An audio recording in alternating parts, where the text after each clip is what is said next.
Yo, what up, y'all? It's your boy RTR Mooly Man, and we back with another episode of the Elephant in the Room podcast. And this is concluding the Alabama versus Missouri game. What a game! Just what a game! I'm getting more and more hyped about this team, being so appreciative of the effort they put, the kind of basketball they put, the product they put on the floor. This team has been so freaking fun to watch, even in these blowouts that we've been seeing lately. I will still sit through and watch the whole game while also being entertained because they keep playing hard, they keep doing the right things, they keep giving their full effort and whatnot. This is so great, man. I'm What a time to be alive, y'all. Just what a time, man. This is from me, Mooly Main. I'm gonna say, how are y'all? Really, how are y'all feeling? How are y'all feeling about this season? What concerns you got going forward? I'll give my thoughts and analysis in a second, but really, please tell me what you guys are feeling in the comments section because I'm feeling livid, man. I'm feeling amazing, and yeah. Without further ado, let me get into this game. So just to start off the game on my takeaways is if I'm going to start off, I will start off with a little negative, and it's today we weren't able to get many points in the flow of our offense. Many of our half court offense and sets, we weren't able to really run them fully and properly, and we also had some trouble being able to drive it on them. Despite the fact that they were trying to run us off the 3 point line, especially in the first half, they didn't want us taking the three, but they were still able to keep up with some of our ball handlers. And I think Missouri was ranked, I don't know, I think in the 200s. I heard a stat where they were the second worst defense in the entire SEC, only in front of South Carolina. The way they played today was far beyond that. They were active, they were moving their feet quick. They were also, not only were they moving their feet quick, they're also making sure that they're getting in the right space. So not over helping, but also not leaving, but also not just staying too glued to their guy. Just getting out there just to make whoever's trying to handle the ball on Bama uncomfortable when driving, and also just trying to take away the 3 point shot. But Bama, we were able to find ways to exploit them. Again, another phenomenal job by Nate Oates. There were some out of bounds plays that we did amazingly. There were some plays that we were really passing the ball around and making them having to run around all around the court just so we can get the open shot. But there were, I mean, yes, there was a couple of bad plays. There was one out of bounds play where we had a 5 second call near the end, but that's besides the point. So just to get into this game flow, I'm just gonna say I'm not gonna talk too much about the game flow, but I'll say from the start of the game all the way to the first timeout, which was at 15 minutes and 30 seconds in the first half, we were up 9-2, but those 9 points came from a Miller one-on-one situation, pull up three, two putbacks, and a bucket in transition, which, in other words, there was nothing really done in the half court.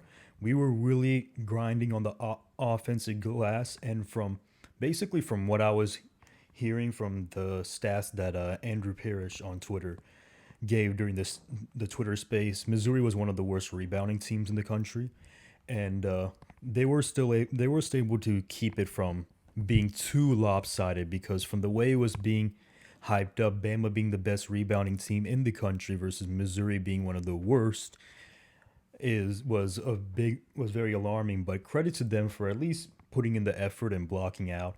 They really play well coached and they really put a lot of effort.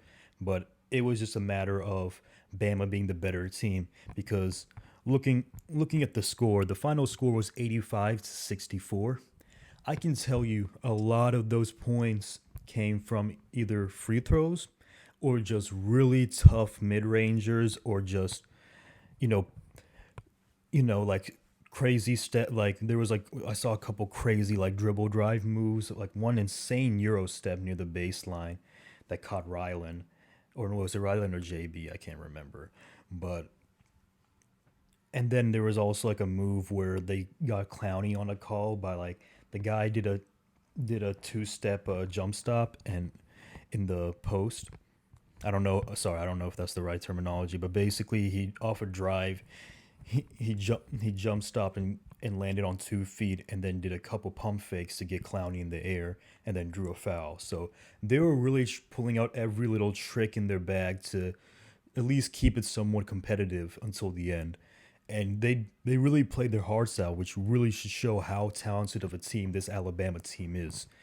And speaking about how this game went on, we kept not only just rebounding the ball, especially on the offensive glass, getting some putbacks, but also as soon as we got a defensive rebound, we would throw it out to whoever was furthest down the court. We were pushing the ball as fast as we could.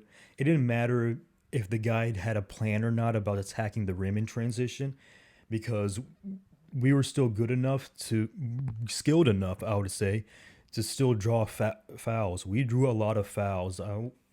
I need to look at the foul description, see, but at one point it was 15-4, and well, Bama had six.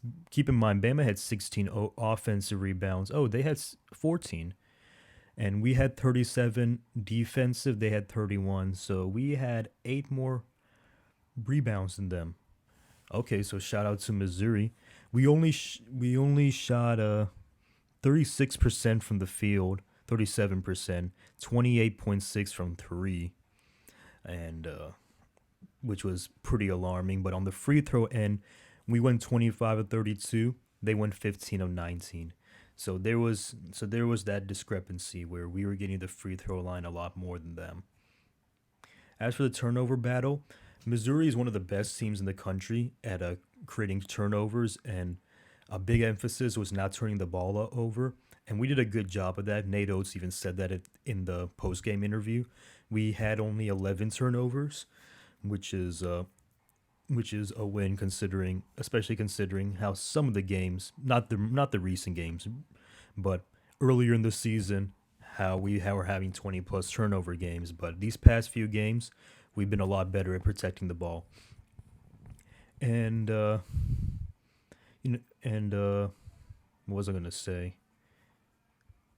Yeah, this team is just amazing, and I'll talk about defense because because Missouri coming into this game was one of the best offensive teams, but one of the worst defensive teams. You would have never guessed that if you in your life if you watched this game. It was the complete opposite, and Missouri had a few stretches where they got their offense going, but we were able to make the correct adjustments to stop them from continue to score. And I'd say the biggest one was like around midway through the first half. We saw Isaiah Mosley hit like 3 or 4 just difficult, like short mid rangers. Got to the basket once or twice, and just made a lot of insane shots.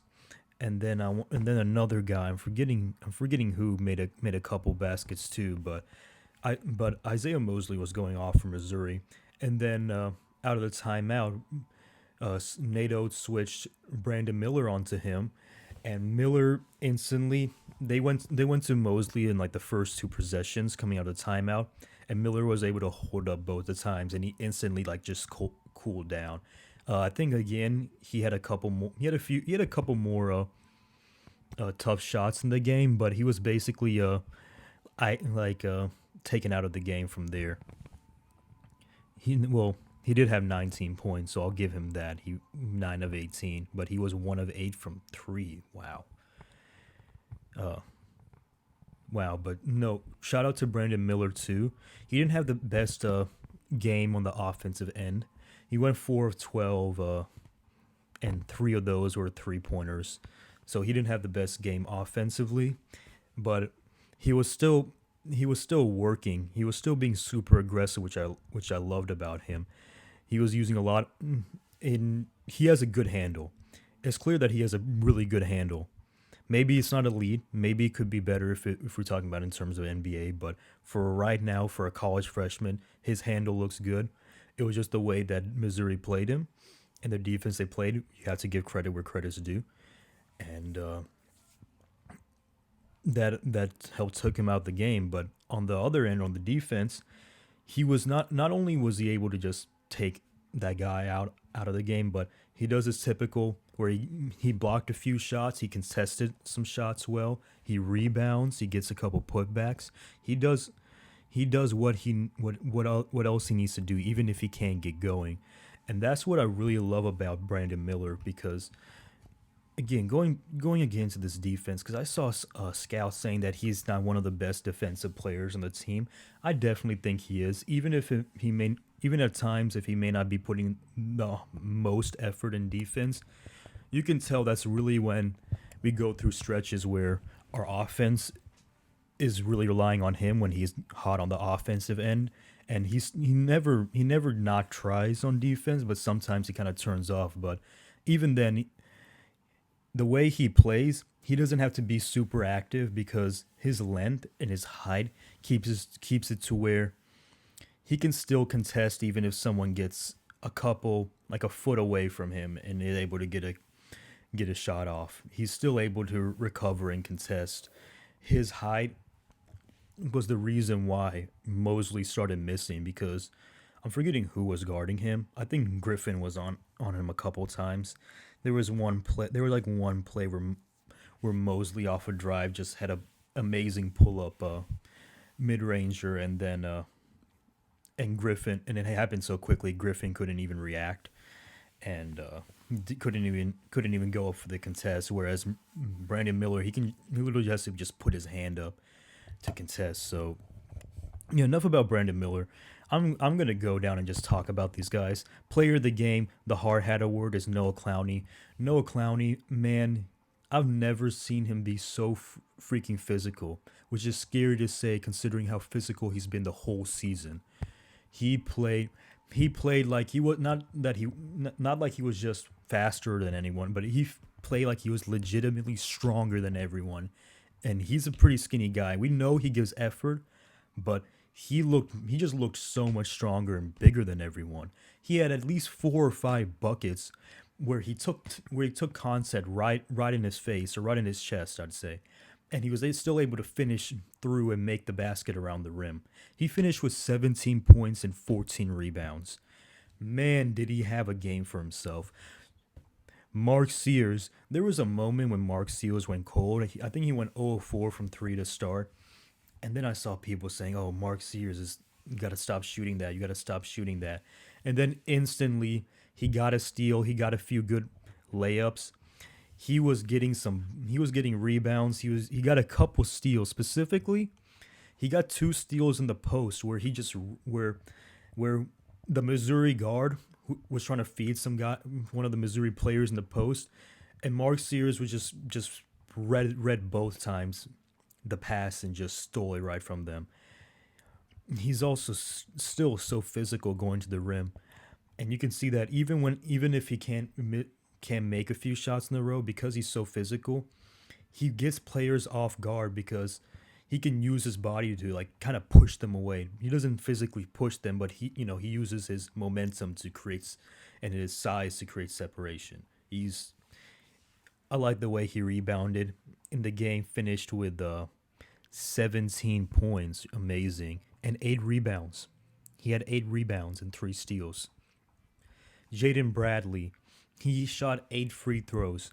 He's still crafty at getting to the free throw line while also being a good defender. Noah Gurley, he didn't really stick out much, but he still came in, did a little bit, but wasn't really good. In the minutes he played, I can't quite remember the plays, but I do remember he did go to the free throw line once and made 2 free throws. Rylan Griffen. So I mentioned Rylan not contesting one of Isaiah Mosley's shots earlier. In that run, there was 2 or 3. I want to say 3 buckets where, including the one I mentioned earlier, where Griffin he also on the so one of them was the Mosley bucket, but even on the other 2, he played solid defense and they still made the shot. Missouri hit a lot of like tough mid rangers in people's faces. They hit 2 in Griffin's face. They hit 1 in Chuck's face. they hit and I know there was a couple more like that. I can't quite remember who. I think Brad. I think Bradley also had a shot like that, but still, I want to give credit to Rylan Griffen because he didn't give up. He still played physical and still was aggressive on the defensive end. And as the game progressed, he was able to. Then some of those shots weren't able to go in, is what I would say. He was still contesting, but in that moment of time, they were just hot. That team was just hot, and that lineup wasn't working. And then Ode said, "Okay, we got to put Gurley in, Miller back in because they're both 6'9", 6'10" with long arms. So their point of contest is much higher than Griffin's. But credit to Griffin, he did what he needed to do. He was hitting his pull up 3 point like his off the catch 3 point shots. Finally, I'm happy that they're starting to go in, and he went 3 of 6 from three, but I think he missed like the first two. So credit to Rylan Griffin for playing the way he did. Dom Welch, I know people are upset with Dom Welch. He didn't look good. He actually played solid on defense, but in the second half, when Bama was going on, Bama had a 13-0 run going back to the first half, and until Dom just allowed a cut right to the basket from the top of the key, and then he missed like a couple more threes and was taken out of the game. He might need some more time to get in the flow, but he has proven himself to be a quality shooter in the NCAA. So be on the lookout for him. Jahvon Quinerly started off the game terrible, but then he just went off. Had a crafty bucket. Had two step back threes, and people were going crazy. If Jahvon Quinerly can go back in the time machine and pull out that offense, he would be. This team would be unstoppable, man. Because he really does have these handles, and he did have 3 turnovers. Part of that was earlier in the game because when he gets going, he's going, but when he's not, he's just making some bad plays. And that first stretch, in like the first half of Javon, that was some of the worst basketball I've seen from him, and especially this year. But then he just came on and just completely lit it up. Finished with 13 points. He did have 3 turnovers, but he still had 4 rebounds and 3 assists. Man, watch out if he can really back up the talking that he's been doing. I would absolutely love that because I know he's frustrated too. I know he's wanting to prove something. Too. Namari Burnett came out for 6 minutes. Glad to see him back. Namari was easily our best wing defender and maybe our best defender on the entire team, given Chuck, who I'm going to talk about Chuck soon. But yeah, glad to see him back. Hopefully, he can get back in the flow. And Charles, it's kind of sad. So, what frustrates me about Charles is how unfair the calls he gets has, and some of them actually are, well deserved. But you can tell like he's so self conscious when he contests. Sometimes he doesn't put his hands up all the way, or he's timid to even go up. And I saw that in this game, and as the game went on, because Missouri is smaller, they were using Gurley and especially Noah Clowney at the 5, and that was working. And that was working much better. But in the first half, when Charles was in the game playing against Missouri's big whoever he was guarding at the time, Charles was moving his feet, and he was actually, instead of just, because usually when the other team's opposing 5 catches up on the 3 point line, he still sags off a bit. But this game, he was going up to the 3 point line and picking them up to defend, and he was shuffling his feet. I think he also shuffled his feet and was able to stay in front of like a guard or like a 4, like someone who was like 6'6" or something. And it pains me because Charles has always had that. He was never the quickest on his feet, but the thing is, when you have that kind of length, when you're a solid 7 foot, I'm pretty sure he's 7 foot without shoes on, first off. But when you're a solid 7 foot with like a 7'4" wingspan, you can give up some space on a drive or whatnot while still being able to contest. But the problem is, teams found a way to where they can easily get him in foul trouble. And that's what pisses me off because I feel like he gets the most unfairly called. And I'm not the one to complain about officiating too much. Usually when usually when there is that discrepancy or whatever, I think that there's a reason. But and even through most of the season, the only two players I think that have had like serious, not even serious. The only serious one is Charles, but the only time where I've started to question is Jaden Bradley. There before this game, there was a couple game stretch where he just stopped getting calls. When early in the season, he was getting a lot of those calls, but it hasn't been consistently that bad for him. So yeah, is this another ramble? I hope this was good. I really putting everything here, man. I hope you guys enjoyed this.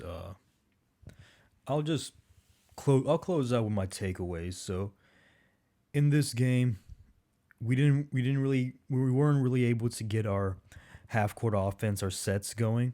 However, we were able to still find ways to score, which makes this team so impressive. Still being able to put up 85 with with the kind of defense that Missouri was playing. We were getting out in transition. We were getting putbacks. We were we were creating in one-on-one situations. And yeah, that's all that I can think of. Oh yeah, transition. Yeah, we were getting out in transition too. So and also we were able to play very good defense on a very good offensive team too. I think we also showed that a lot of players can play defense. Jahvon Quinerly played some great defense. Sears was being physical. Brandon Miller had one of his better defensive performance, as well as Noah Clowney. So credit to especially those four guys, and but not just those four guys, the team in general. Rylan gave a lot of effort too. So yeah, those are my takeaways, guys. I'm not gonna ramble on anymore. This is RTR Muli Main, and I hope you enjoyed this podcast. Peace out. Please like, please subscribe. If there's anything that you think I could do better or any suggestions, please comment that as well. And yeah, be on the lookout for more content. I'm gonna come back to YouTube. Peace.